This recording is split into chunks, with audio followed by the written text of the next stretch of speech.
Bonjour et bienvenue à cette 5e et dernière capsule du projet Bibliojeux 2.0. Aujourd'hui, cette capsule portera sur les enfants qui n'utilisent pas la communication verbale pour communiquer, comme dans le cas d'un enfant ayant un trouble du spectre de l'autisme, un trouble développemental du langage ou une dyspraxie verbale sévère, par exemple.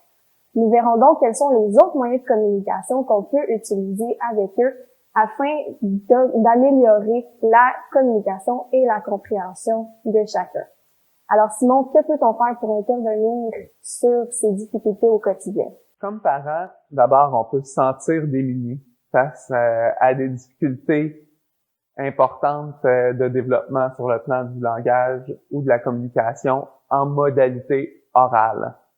Le mieux est de s'outiller parce qu'effectivement, tout comportement, tout geste peut être interprété et avoir une intention de communication. Donc, mon premier conseil serait de vous appeler à être outillé, soit par l'entremise d'avis professionnels ou d'un suivi professionnel, soit en psychologie, en neuropsychologie, en psychoéducation, en ergothérapie, en orthophonie, ou un suivi d'une éducatrice spécialisée. Donc, c'est mon point de départ. Pour prendre les meilleures décisions, on est mieux de connaître le profil communicatif de l'enfant. Cet accompagnement-là vous le permettra. Aussi, il est bon de développer tout ce qu'on appelle les précurseurs à la communication et au langage. Il se peut que parfois la communication non orale soit transitoire, alors que d'autres fois, elle va être plus continue. Sur ce plan, suivez l'évolution et soyez accompagnés pour le faire. Maintenant, de quoi parles-tu quand tu parles de précurseurs de la communication?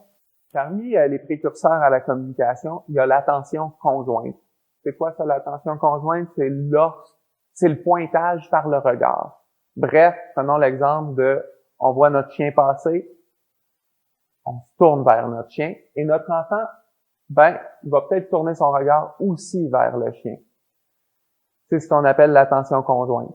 Il se peut qu'elle ne soit pas développée et que notre enfant utilise plus des gestes comme le pointage ou carrément nous prendre le bras et nous amener vers ce qu'il veut. Ce sont aussi des précurseurs à la communication.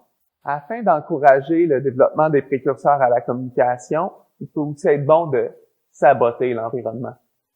Pourquoi parles-tu de saboter l'environnement? Ça veut dire quoi? Saboter l'environnement, c'est justement mettre un jouet, mettre un objet d'intérêt de l'enfant hors de sa portée, mais à sa vue. Comme ça, il a besoin d'un interlocuteur, il a besoin de son parent pour y accéder.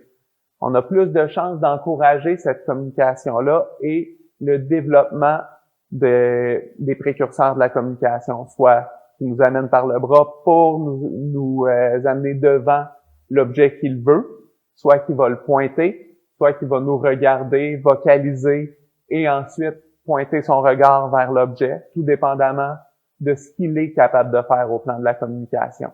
Afin de choisir parmi les différentes modalités de communication non orale, il est toujours mieux d'être accompagné parce qu'entre autres, il y a d'autres éléments qui peuvent entrer en ligne de compte, soit la capacité motrice, l'imitation motrice, la capacité à imiter, répéter des gestes, aussi les habiletés symboliques, soit la capacité à apparier des images entre elles ou comprendre qu'une image peut représenter un objet et qu'une photo pourrait représenter aussi l'objet.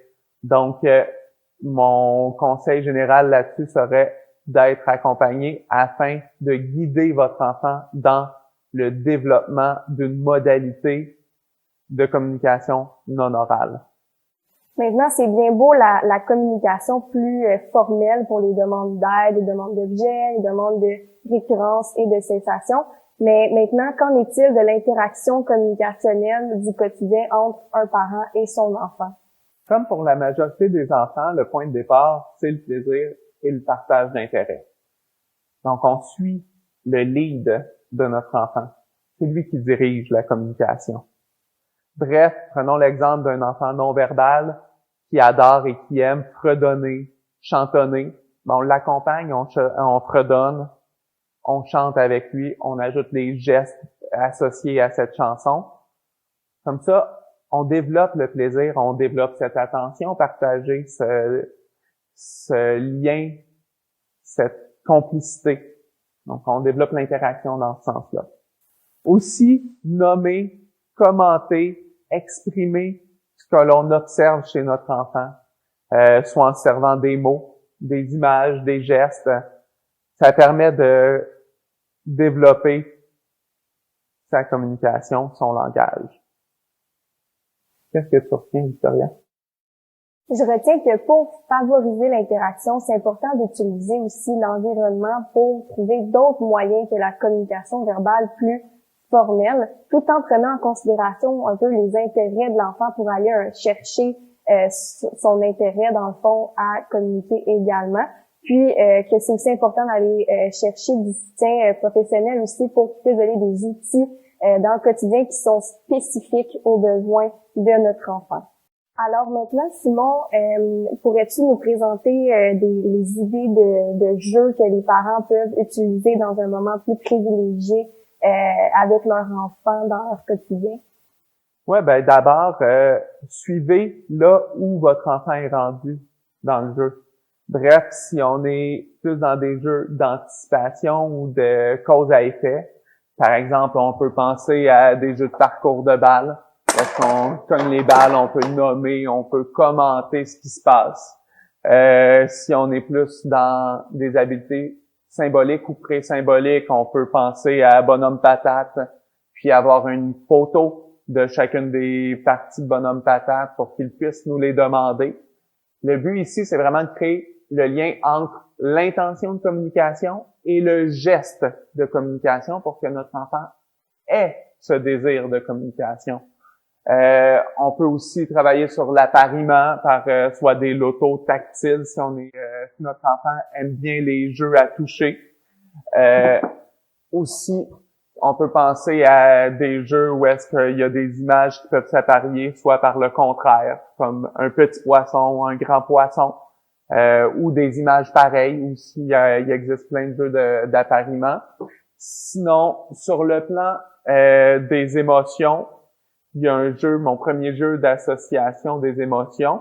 Celui-ci, on voit très bien qu'on peut parler du poisson qui est fâché et l'associer au poisson qui est fâché. Celui qui est triste, bon, l'associer à celui qui est triste. Ça nous permet de parler d'un vocabulaire qui sera pertinent pour votre enfant afin de parler de ses réactions internes. Bref, partez du plaisir partagé, partez de cette complicité et de ce désir de partage. Merci Simon pour ces informations super intéressantes et pertinentes de cette capsule et des 4 dernières autres également. Et encore une fois, merci à la bibliothèque Guy Delisle qui nous ont permis de filmer dans un contexte un peu plus particulier. Alors on se dit à la prochaine.